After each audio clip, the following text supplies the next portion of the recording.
하나님이 너를 엄청 사랑하신대.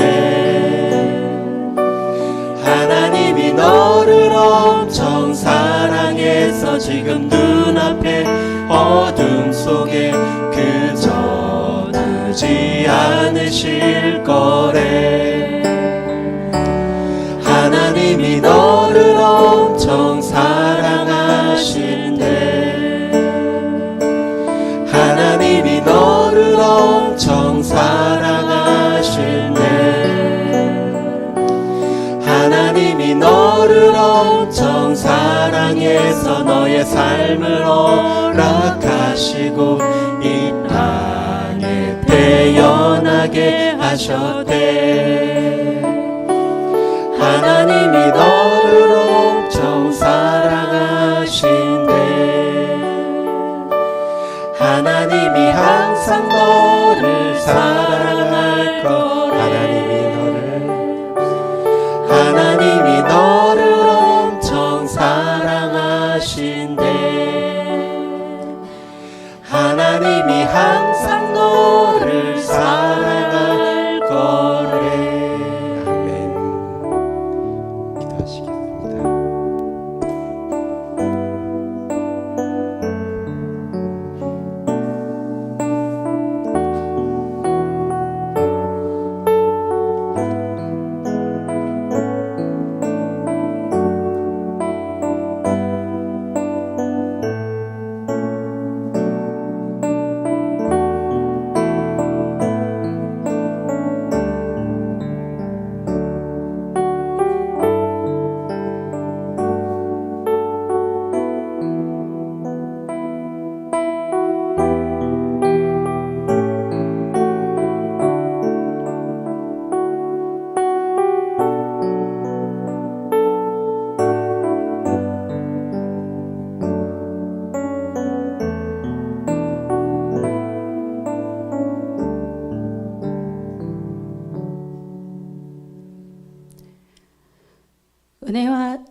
은혜와 사랑이 충만하신 하나님 아버지, 지난 한 주간도 지키시고 인도하신 주의 은혜에 감사드립니다.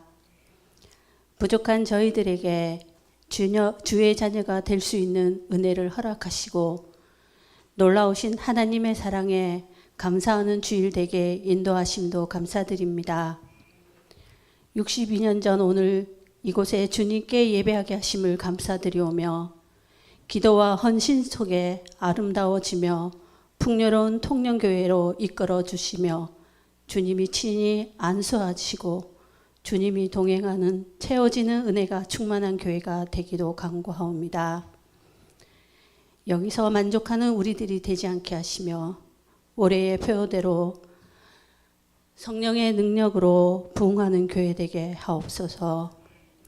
새로이 시작되는 신학기도 시작되었습니다. 또 우리가 다시금 마음을 다져서 처음에 계획했던 모든 것을 이뤄나갈 수 있도록 우리를 믿음으로 붙들어 주시며 주를 바라보는 눈을 뜨게 하시고 고난의 괴로움도 기도로 헤쳐나갈 수 있는 지혜를 허락하시기도 간구합니다.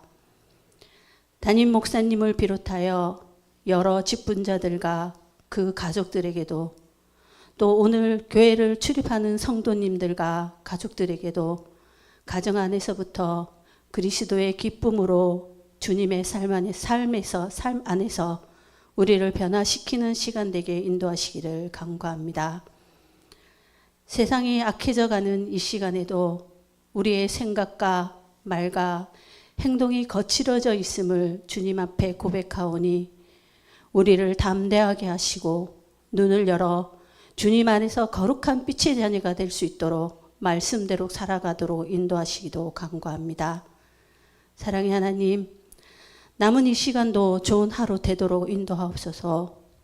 주님과 함께해서 좋은 복된 하루 되게 하시고 길이고 지혜이신 주님을 믿으며 저희의 눈과 귀가 손과 발이 되어 주셔서 각박한 이 세상 속에 살아낼 수 있게,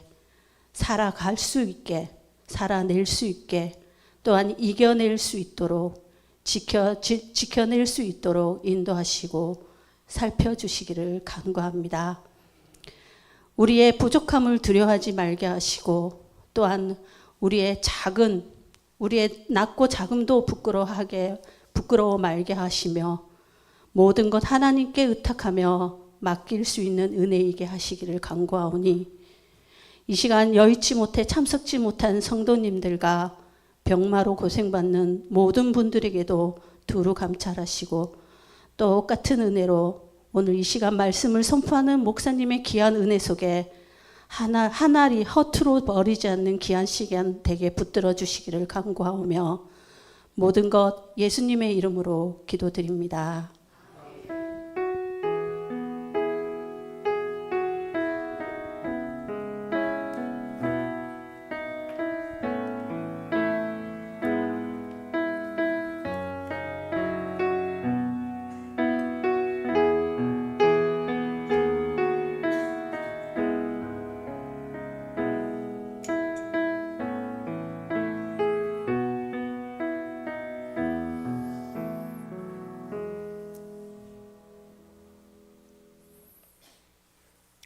이 시간 453장으로 하나님께 찬송 올려드리겠습니다.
이 시간 우리에게 주시는 하나님의 말씀은 사도행전 17장 10절에서 15절 말씀입니다. 제가 가진 성경으로는 신약 217면입니다.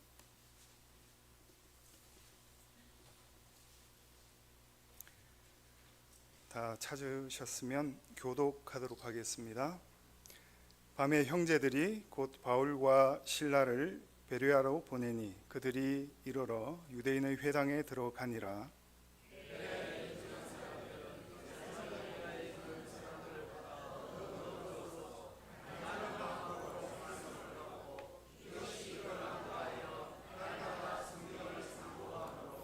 그 중에 믿는 사람이 많고 또 헬라의 귀부인과 남자가 적지 아니하나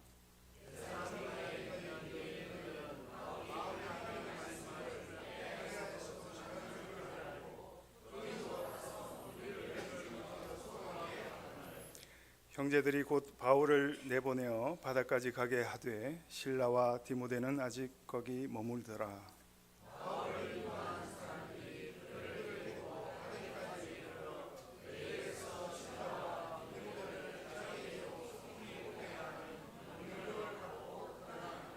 아멘. 자, 기도하겠습니다. 영존하시며 거룩하시며 영광과 존귀와 찬양을 받으시기에 합당하신 하나님 아버지, 이 시간 주의 말씀 가운데 있는 은혜와 진리를 선포하게 하시며 성령의 임재, 충만, 교통하심을 따라 전하는 자와 듣는 자가 하나 되게 하시고 신령과 진정으로 예배드리는 참된 예배자가 되게 하옵소서. 예수님의 이름으로 기도합니다. 아멘. 할렐루야. 오늘 식사가 너무 맛있었죠? 다들 맛있게 드시는 모습을 보니 정말 흐뭇하기도 하고 저 자신도 맛있어서 정말 어디로 넘어가는지도 모르게 그렇게 맛있게 먹었습니다. 자, 누가복음은 예수님의 공생의 사역부터 승천하시기까지의 일을 기록하고 있고, 사도행전은 승천하신 이후에 제자들을 통해서 행하신 일들을 기록하고 있습니다.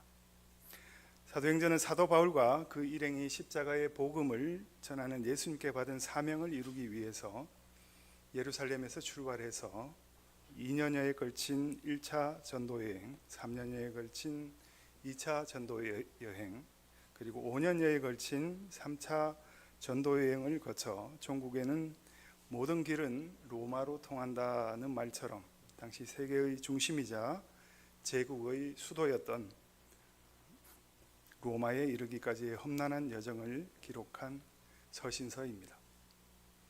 예수 그리스도의 복음이 어떻게 예루살렘과 유대와 사마리아를 거쳐 전 세계로 퍼져나갔는지를 소상하게 보여주고 있으며, 이는 곧 예수님의 지상명령이 실현되는 과정을 보여주는 것입니다. 예수님께서 우리에게 주신 사명이자 지상명령은 곧 사망 권세를 이기시고 부활하셔서 40일을 제자들과 함께 하시고 승천하시기 전 이 땅에서 마지막으로 남기신 유언입니다. 사도행전 1장 8절의 말씀입니다. 오직 성령이 너희에게 임하시면 너희가 권능을 받고 예루살렘과 온 유대와 사마리아와 땅끝까지 이르러 내 증인이 되리라 하시니라. 아멘. 이 말씀처럼 증인된 삶은 오직 성령이 임하셔서 우리가 권능을 받을 때만 가능합니다. 우리에게 성령이 임하시고 권능을 받는 것은 우리가 열심히 노력해서가 아니라 전적인 하나님의 은혜로 주어진 것이며 예수님을 인격적으로 만날 때 가능한 것입니다. 내 인생은 나의 것이 아니라 내 인생은 주님의 것으로 고백하며 온전히 예수님을 내 삶의 주인으로 모시고 겸손한 마음으로 순종의 삶을 살아갈 때 비로소 육신의 죽음도 불사하는 성령의 권능이 발현되는 것입니다. 성령이 임하시면 야고보서 2장 14절로 17절의 말씀처럼 우리 삶에 성령의 역사하심, 곧 행함이 있는 믿음이 나타나게 됩니다. 내 형제들아, 만일 사람이 믿음이 있노라 하고 행함이 없으면 무슨 유익이 있으리요? 그 믿음이 능히 자기를 구원하겠느냐? 만일 형제나 자매가 헐벗고 일용할 양식이 없는데 너희 중에 누구든지 그에게 이르되 평안히 가라, 덥게 하라, 배부르게 하라 하며 그 몸에 쓸 것을 주지 아니하면 무슨 유익이 있으리요? 이와 같이 행함이 없는 믿음은 그 자체가 죽은 것이라. 아멘. 이처럼 우리는 행함이 없는 죽은 믿음을 버리고 행함이 있는 믿음을 가져야 마땅합니다. 그러기 위해서는 날마다 내가 죽노라는 바울의 고백처럼 날마다 자신을 쳐서 복종시키는 삶을 살아내어야 합니다. 우리가 그런 삶을 살 수 있다면 병을 고치고 귀신을 쫓아내고 죽은 자를 살리는 예수 이름의 권능이 우리 삶의 자리에 나타나게 되고 예수님의 유언처럼 땅끝까지 복음을 전하는 증인된 삶을 살아낼 수 있는 것입니다. 증인된 삶은 하나님의 말씀인 성경대로 사는 삶입니다. 사도 바울은 디모데후서 3장 16절에서 모든 성경은 하나님의 감동으로 된 것으로 교훈과 책망과 바르게 함과 의로 교육하기에 유익하니라고 말씀합니다. 곧 증인된 삶은 성경을 통하여 교훈과 책망과 바르게 함과 의를 배워서 실천하는 삶이라 하겠습니다. 한국 교계에도 아주 잘 알려진 인물이자 20세기의 세계적인 부흥 강사 빌리 그레함 목사님을 기억하실 것입니다. 1952년 당시 부산 서울 집회를 통해서 피난민들을 위로하셨으며 1956년 2월 25일에는 서울 운동장에서 8만여 명이 모여서 집회를 가졌습니다. 세 번째 방문인 1973년에는 5월 16일부터 27일까지 전국 여러 도시를 순회하며 예비 집회를 가졌었고 5월 30일부터 6월 3일까지 여의도 광장에서 매일 집회를 가졌습니다. 일명 여의도 집회라고 명명합니다. 그 마지막 날인 6월 3일 낮에는 무려 115만 명이 모였고 이 기간 동안 연인원 334만여 명이 모여서 4만 4천여 명의 결신자를 내는 세계 전도 역사상 괄목할 만한 기록을 세우기도 했습니다. 또한 1980년 8월에도 민족복음화 집회를 가졌으며 1992년과 94년에는 북한에서 선교 집회를 갖고 김일성 종합대학에서도 강의를 하셨습니다. 2018년에 99세로 장수의 복을 누리고 소천하신 빌리 그레함 목사님이 생전에 성경과 전도의 연관성에 대해서 이런 말씀을 하셨습니다. 누구라도 이 책을 읽으면 나가서 사람들을 그리스도께 인도하지 않고는 견딜 수 없을 것이다. 이 말씀대로라면 구령의 열정이 식은 사람들은 성경을 읽는다고 하여도 제대로 읽지 못하는 사람들이라고 말할 수 있습니다. 이는 곧 성경을 묵상하여 우리를 향하신 하나님의 마음과 뜻을 제대로 알아야만 구령의 열정이 솟아난다는 것이며 또한 십자가 보혈의 능력이 가득한 복음의 진수를 맛보지 않고서는 구령의 사명을 넉넉히 감당할 수 없다는 것입니다. 우리는 전도를 복음의 씨앗을 뿌린다라고 표현하기도 합니다. 중동 이슬람 지역에 선교하러 떠났던 선교사님이 자신의 열과 성을 다하여 전심으로 복음을 전하였지만 20년 동안 제대로 된 결신자를 단 한 사람도 얻지 못하고 빈손으로 돌아왔습니다. 아무런 가시적인 성과가 없자 파송했던 선교 단체를 비롯해서 선교사를 후원했던 교회들이 그 선교사님께 비판과 책망을 가했습니다. 그 후에 후임 선교사가 그곳으로 다시 파송이 되었습니다.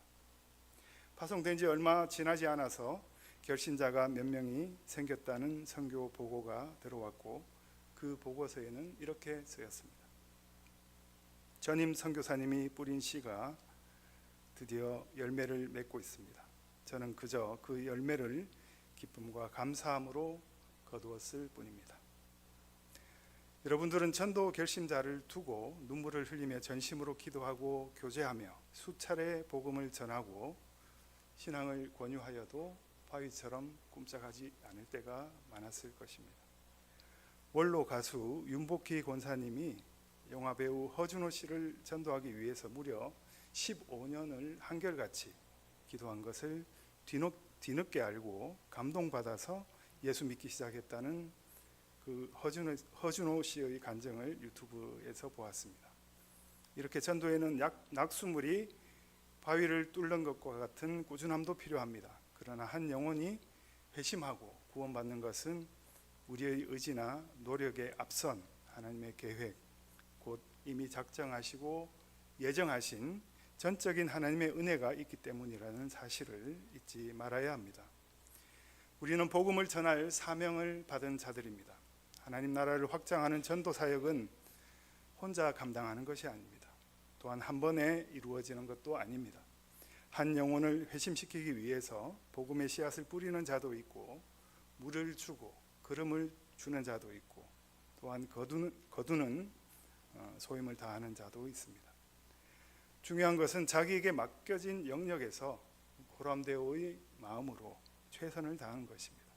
우리가 열심히 전도하지만 기대만큼 전도 대상자가 곧바로 예수님을 영접하는 일은 참으로 드물고 귀합니다. 그러나 실망하거나 낙담하지 마시기를 바랍니다. 열심히 전한 그 복음의 씨앗이 그 대상자의 마음밭에 떨어져서 나중에 어떤 방법, 어떤 모양으로든 싹이 트고 열매 맺게 하시는 하나님의 은혜를 기대하시기 바랍니다. 그러므로 우리는 결실이 있든 결실이 없든 낭망치 말고 복음을 전하는 데 집중해야 합니다. 한편 다른 전도자가 뿌려놓은 복음의 씨앗이 싹이 트고 자라나서 지금 열매를 맺어 우리의 발걸음을 기다릴 수도 있습니다. 하나님이 바라시는 온전한 추수꾼이 되어서 부지런히 찾아가서 그 익은 열매를 분별하고 거둘 수 있는 동령교회의 모든 권속들이 되기를 소망합니다. 사도 바울의 제2차 선교 여행은 성령의 인도하심으로 마게도냐 사람의 환상을 통해서 아시아를 넘어 바다 건너 유럽 땅에 복음을 증거하는 여정으로 이어지게 됩니다. 결국 예수님의 말씀대로 지상명령이 성취되기 시작한 것입니다. 빌립보를 시작으로 데살로니가에 복음이 증거됩니다. 예수님의 십자가 대속의 복음을 믿는 자들이 점점 많아지자 시기하는 유대인들의 무리를 통해서 고소를 당하게 되고 유대인의 사주를 받은 불량배들로 인해서 위협을 받게 됩니다. 그래서 오늘 본문에 앞선 10절 말씀처럼 사도 바울과 일행은 데살로니가 성도들에 의해 밤에 도망치듯이 베레아로 보냄을 받게 됩니다. 이렇게 예나 지금이나 예수를 믿는 삶, 복음을 전하는 삶이 그다지 순탄하지 않습니다. 왜 그럴까요?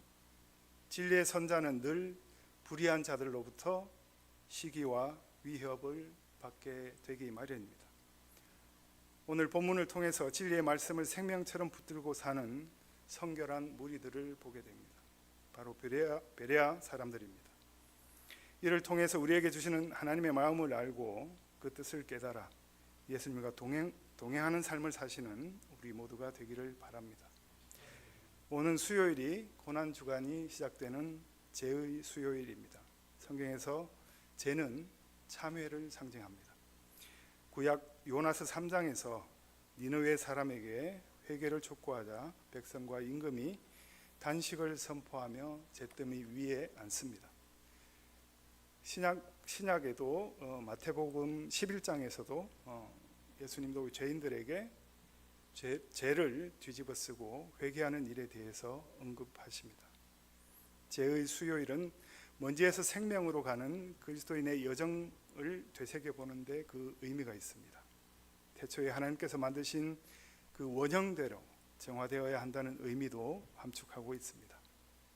우리 인간이란 존재의 나약함을 드러내며 하나님의 자비를 통한 구원의 필요성을 상징하고 있습니다. 여호와께 돌아가자라는 찬양의 가사가 있습니다. 여호와께 돌아가자 우린 돌아서도 그는 변치 않네. 여호와께 돌아가자 우린 넘어져도 그 사랑 영원하네. 그렇습니다. 신실하신 영원한 하나님의 사랑으로 우리는 다시 일어설 수 있음이 은혜입니다. 마침내 그 은혜를 완성하시는 예수님께서 유월절 어린 양이 되셔서 십자가의 영광을 얻기 위해 예루살렘에 입성하십니다. 그 예수님을 찾아온 헬라인 무리에 대한 이야기가 있습니다. 요한복음 12장 20절로 23절의 말씀입니다. 명절에 예배하러 올라온 사람 중에 헬라인 몇이 있는데 그들이 갈릴리 베세다 사람 빌립에게 가서 청하여 이르되 선생이여 우리가 예수를 배우고자 하나이다 하니 빌립이 안드레에게 가서 말하고 안드레와 빌립이 예수께 가서 여쭈니 예수께서 대답하여 이르시되 인자가 영광을 얻을 때가 왔도다. 아멘. 이 말씀 속에서 예수님을 뵙고자 청하는 헬라인들이 바로 베레아 사람들이 아닐까 추정해 봅니다. 이렇게 남다른 신앙을 기록한 성경 말씀과 같이 2000년이 지난 오늘날에도 베레아는 인구 5만 명의 작은 도시이지만 10집 건너서 교회가 있을 정도로 교회가 많은 도시입니다. 현재 베레아 시내에 있는 교회만 48개이며 이 외에 작은 교회까지 포함한다면 그 수가 70개 이상이라고 합니다. 그래서 베레아는 오늘날 작은 예루살렘이라는 별칭을 가지고 있습니다. 물론 이들 교회 대부분은 그리스 정교회 소속입니다.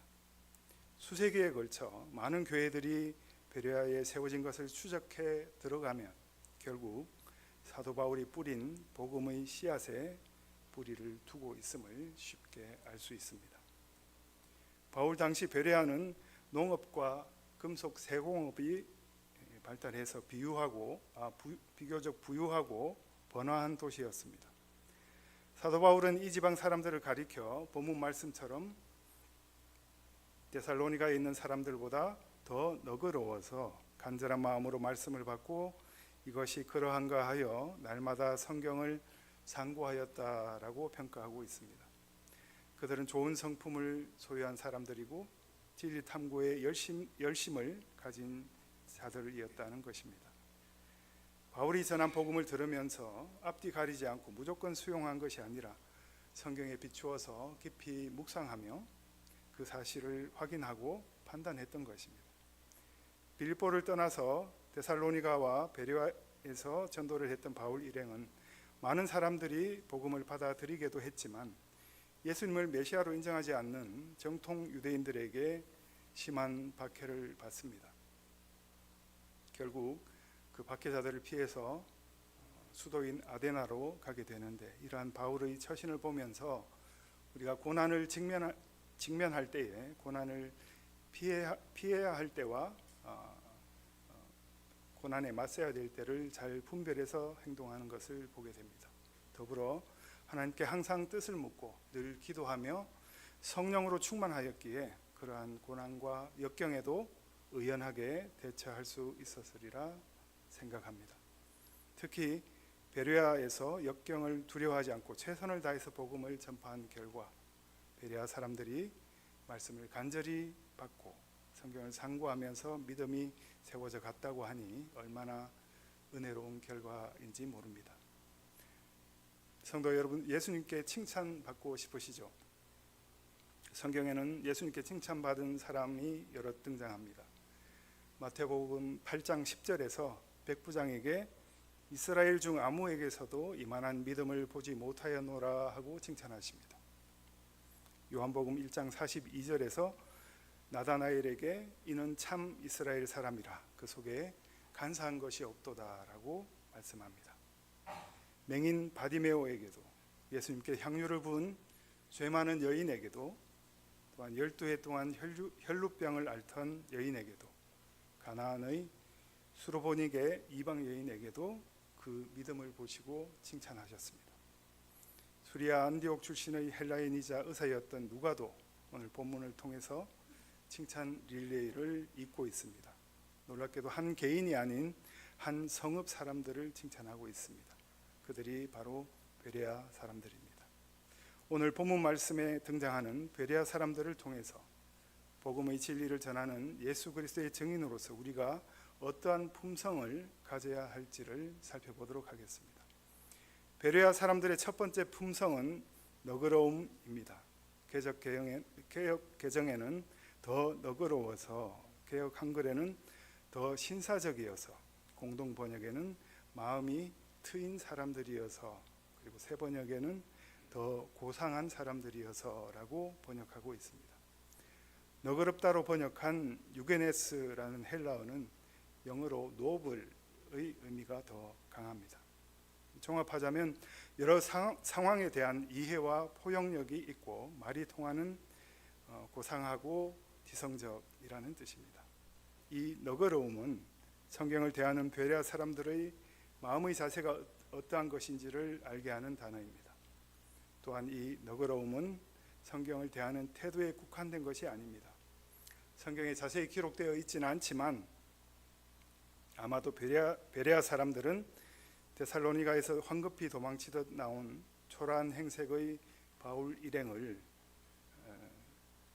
너그럽게 맞이했었으며, 이 너그러움은 그들 삶의 전반에 걸쳐서 발휘되는 그들의 삶을 관통하는 중요한 덕목이었을 것입니다. 너그러움은 관념으로서만 그치는 것이 아니라 삶의 자리에서 실천하였을 때 그 의미가 있고 빛을 발하는 것입니다. 우리 통영교회의 지체들 가운데에도 이 베레아 사람들의 너그러움이 날마다 더해지고 더해져서 교회를 넘어 지역사회에서도 널리 인정받고 잘 알려져서 하나님의 성호를 드높이는 우리 모두가 되기를 바랍니다. 베레아 사람들의 두 번째 품성은 간절함입니다. 개역 개정과 개역 한글에는 간절한 마음으로, 공동 번역에는 열심히, 새 번역에는 아주 기꺼이라고 번역하고 있습니다. 헬라어로는 프로디미아라고 하며 그 뜻은 기꺼이 자진해서 성의 있게 의지를 가지고 적극적으로라는 뜻입니다. 예수 그리스도를 구주로 믿는 우리가 신앙인으로서 성경을 읽거나 기도를 할 때 이 간절함은 반드시 필요한 덕목입니다. 저는 이 간절함에 관하여 묵상할 때 갓난아이의 간절함이 떠올랐습니다. 예전에 접했던 갓난아이와 관련된 인상 깊은 뉴스 기사가 있습니다. 중국에 있는 광둥성 지역, 산터우 지역의 한 공원을 산책하던 시민이 구석진 곳에서 갓난아기의 울음소리를 듣게 됩니다. 보도에 따르면 발견 당시 갓난아이의 몸은 불개미 떼에 덮여서 외상을 입었지만 재빨리 발견한 그 시민 덕분에 생명에는 지장이 없었다고 합니다. 그 아이가 살기 위해서 얼마나 간절히 울면서 몸부림쳤을까를 생각해 봅니다. 혼자서는 불개미 떼를 털어내고 그 고통과 위기를 벗어날 수 없는 그 무능한 갓난아이처럼 우리 역시 혼자만의 힘으로는 끊임없이 우리에게 닥치는 고난과 역경, 그로 인한 영적인 위기를 벗어날 수 없습니다. 오직 하나님의 전적인 은혜로만 가능함을 인정하시기 바랍니다. 그 은혜가 임하기 위해서는 생명의 위기 앞에서 간절한 울음을 운 그 갓난아이처럼 전심으로 부르짖는 그 간절함이 성도에게 필요합니다.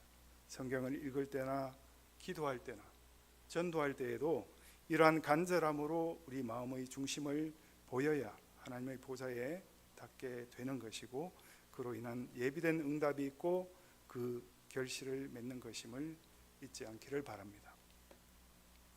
베레아 사람들의 세 번째 품성은 상고함입니다. 개역 개정과 개역 한글 새 번역에서는 상고함으로, 공동 번역에서는 연구함으로라고 되어 있습니다. 이 상고하다는 말은 헬라어로 아나크리노라고 하며 자세하게 참고하거나 검토하다, 서로 비교하여 고찰하다라는 뜻을 가지고 있습니다. 오늘 본문 말씀 가운데 베레아 사람들의 경건한 삶이 습관적으로 배어 있음을 알 수 있습니다. 성경 말씀을 대하는 데 있어서 어쩌다가 시간이 나고 마음 내키면 하는 것이 아니라 날마다 상고한다고 말씀하고 있습니다. 성경 말씀을 그냥 읽는 것이 아니라 마치 신학자처럼 자세하게 연구하며 읽는다는 것입니다. 예수 그리스도의 인격적이고 고상한 성품을 배우고 성경 말씀을 대할 때 말씀 속에서 하나님이 우리에게 바라시는 것에 순종하며 온전한 자신의 것으로 받고 굳은 믿음으로 선을 행하며 하나님의 말씀을 발등상의 등불처럼 밝혀두고 살아간다면 하나님께서 얼마나 기뻐하시는 우리의 삶이겠습니까? 날마다 성경을 상고하였던 베레아 사람들처럼 하루에 일정 시간을 정하여서 하나님의 말씀인 성경 속에서 조용히 자신을 돌아보며 하나님의 거룩하신 말씀과 그 기록된 문자 너머에 우리를 향하신 변함없는 그 사랑을 대면하는 복된 시간을 가지는 성도, 주님께 두루두루 인정받고 쓰임받는 거룩한 성도들 되시기를 바랍니다. 설교의 왕자라고 불리는 19세기 영국 침례교 찰스 스펄전이라는 목사님이 계십니다. 스펄전의 전도라는 책의 12장에 12장 제목이 전도에 대한 해명입니다. 그 중에 한 대목을 소개합니다. 우리에게 여러분의 거룩한 삶을 보여주십시오. 여러분의 거룩한 삶은 지렛대처럼 세상을 움직일 것입니다. 복음은 그림이 들어있는 신문과도 같습니다. 설교자의 말은 글씨이지만 그림은 교회를 이루고 있는 살아있는 성도들입니다. 사람들은 이 신문을 읽을 때 종종 글씨는 그냥 지나치기도 하지만 그림은 항상 주목합니다. 마찬가지로 교회에서 아직 구원받지 못한 출석자들은 설교자의 설교를 들으러 오는 것이 아니라 항상 교인들의 삶을 주목하고 관찰하고 비판합니다. 사랑하는 형제 여러분, 영혼을 구원하고자 한다면 여러분이 먼저 복음을 따라 살아야 합니다. 교회 밖에서 우리를 바라보는 세상 사람들에게나 이제 막 교회 문을 들어선 초신자 분들에게 우리 교회의 성도들은 어떤 그림으로 보여지고 있을까요? 밝고 명료한 색상으로 희망찬 앞날을 제시하는 그림일까요? 아니면 어둡고 탁한 색상으로 도무지 앞을 풍간할 수 없는 미래를 제시하는 그림일까요? 이 통영교회 구성원인 성도 여러분들이 저마다 가지고 있는 형형색색의 영혼의 물감과 개성 넘치는 삶의 붓으로 그려내는 다양한 섬김과 헌신과 나눔의 모습들, 그 조화롭고 아름다운 예수 그리스도의 형상을 그려내는 그림, 믿지 않는 자들에게 감동을 주고 믿음이 부족한 사람들의 믿음을 세워주며 서로 합력하여 선을 이루는 그 은혜로운 그림을 완성해내는 주님께서 인정하시는 영혼의 화가들이 다 되시기를 바랍니다. 그러기 위해서 오늘 본문의 말씀처럼, 말씀의 베레아 사람들처럼 너그럽고 간절하고 성경을 상고하는 우리 모두가 되기를 거듭 소망합니다. 기도하겠습니다. 주님 감사합니다. 오늘도 부족한 종을 통하여 귀한 말씀을 전하게 하시고 말씀으로 다시금 깨달아 알게 하시는 은혜에 감사드립니다. 우리 통영교회 모든 성도들이 베레아 사람들처럼 우리가 늘 이웃을 사랑으로 대할 수 있는 너그러운 마음을 허락하여 주시옵고 주의 말씀을 대할 때 갓난아기와 같은 그런 간절함으로 우리의 영적 무죄함이 부서지는 역사가 있게 하옵소서. 더불어 말씀 속에 감춰진 하나님의 마음과 뜻을 날마다 상고하며 알아가는 일에 힘쓰게 하시옵고 오직 예수 그리스도의 복음만이 생명을 살릴 수 있음을 심중에 깊이 새기게 하옵소서. 그리하여 복음을 따라 사는 예수 닮은 삶을 넉넉히 살아내는 크신 은총을 우리의 삶 가운데 허락하여 주시기를 간절히 원합니다. 그 하해와 같은 은총을 받을 수 있는 복된 자로 세우셔서 종으로서, 심부름꾼으로서, 주수꾼으로서의 사명을 넉넉히 감당하는 우리 모두가 되게 하옵소서. 이 모든 말씀 우리 구주 예수님의 이름으로 기도합니다. 아멘. 찬송 201장 하나님께 올려드리겠습니다.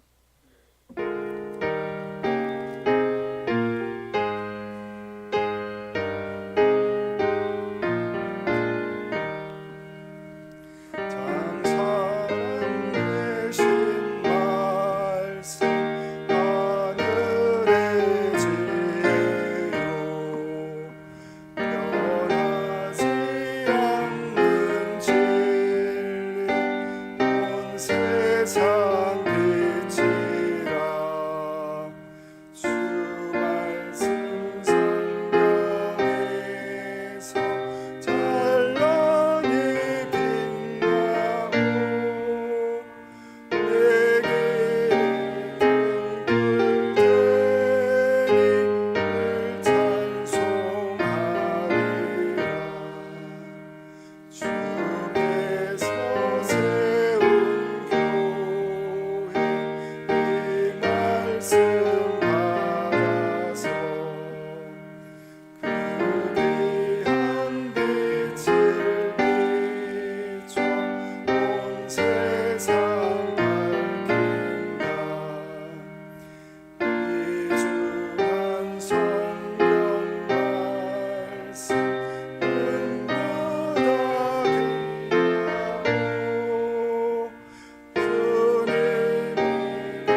광고 드립니다. 오늘 통영교회 창립 62주년 교회 창립 기념 주일로 맞아서 예배를 드렸습니다. 교회를 지켜주시고 인도하신 하나님의 은혜에 감사하며 우리가 늘 하나님 뜻이 무엇인지 말씀을 통해서 찾고 구하는 그 일에 힘써야 될 줄 압니다. 사순절 기도 기간이 오는 수요일, 제의 수요일부터 시작됩니다. 우리 예수 그리스도의 생애와 죽으심을 묵상하며 은혜를 경험하는 귀하고 복된 사순절이 되시길 바랍니다. 사순절 묵상 카드는 필경대에 준비되어 있으며 사순절 기간 새벽 기도는 묵상 카드에 맞추어서 말씀이 선포됩니다. 금요 기도회는 교회 공사로 인해서 8시에 1교육관에서 드리도록 하겠습니다. 오늘 2부 예배 후에 재직회가 있었고 다음 주일 낮 12시 40분에 3층 로비에서 교육부 회의가 있습니다. 오늘 강윤호, 서혜진 님이 우리 통영교회 새 가족이 되었습니다. 함께 축하해 주시고 우리 교회 잘 정착할 수 있도록 함께 기도하시고 옆에서 많은 힘이 되어 주시길 바랍니다. 오늘 떡은 이창식 안수집사님 댁에서 제공하셨습니다. 그리고 김혜경 권사님 가정에서 강단 헌화를 하셨습니다. 허손 안수집사님 가정에서 휴대용 반창고를 전도용품으로 찬조하셨습니다. 계속되는 교회 유지보수 공사들이 잡혀 있습니다. 본당 바닥재 교체 공사가 오는 3일부터 8일까지, LED 공사가 3일부터 5일까지 잡혀 있습니다. 수요 기도회 기도 순서는 박효진 집사님입니다. 이상 다른 광고가 없으면 축도로 예배를 마치겠습니다. 이제는 우리 주 예수 그리스도의 십자가 사랑과 하나님 아버지의 한량없는 은혜와 성령 하나님의 임재, 내주, 교통, 역사, 인도하심이 베레아 사람들처럼 너그럽고 간절한 마음으로 말씀을 받고 날마다 성경을 상고하는 귀하고 복된 성도 되기를 다짐하는 통영교회 모든 권속들 위에 영원토록 함께 하시기를 축원하옵나이다. 아멘.